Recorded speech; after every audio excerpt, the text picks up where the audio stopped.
Hello, First United Methodist Church. This is Pastor David Averill coming to you from McAllen, Texas. I'm actually near the Convention Center District and a shopping district. McAllen is a fairly large city of 142,000 people. It is the 23rd largest city in Texas and is a part of the binational metropolitan area of Reynosa-McAllen. McAllen, for most of its existence, since the early 1900s, was a town known for railroad connection and agriculture. It started to grow in the 70s and 80s, and that growth really boomed in the 90s after the passage of the North American Free Trade Act.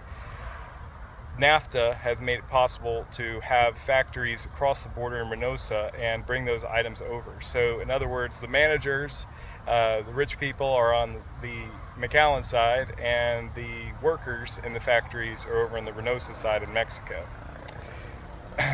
So the agriculture now is fairly limited, although in the larger Rio Grande Valley, I've been surprised to see a lot of green and verdant areas. It is heavy in agriculture, especially cotton, citrus, alfalfa, and other greens, and even nuts such as pecans.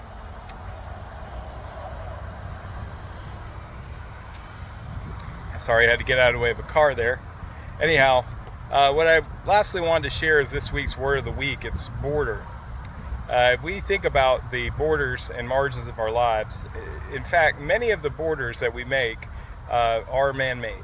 And the border between the U.S. and Mexico is man-made because before the Mexican-American War in the 1840s, if we think about it, all of Texas was actually a part of Mexico. And really what I've noticed in this place is embracing a multiculturalism and bilingualism. That most of the people are fairly comfortable speaking Spanish, or for example, visiting a church this morning, there were people who, for many generations, Tejano, meaning Hispanic American, Mexican Americans who've lived in Texas even before it was a state, it's a province of Mexico, and families go generations back. So there's a little bit about McAllen, and as far as spiritually for the word of the week,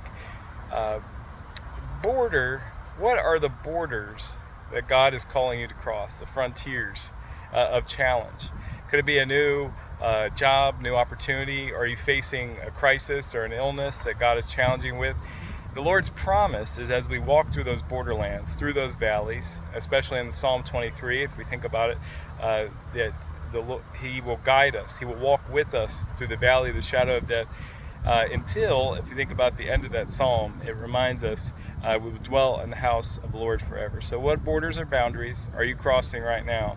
And is God with you in those? And if you don't feel the presence of God, how might you feel that presence of God through prayer, through study, and fellowship with other believers? God bless you, and I'll talk to you soon.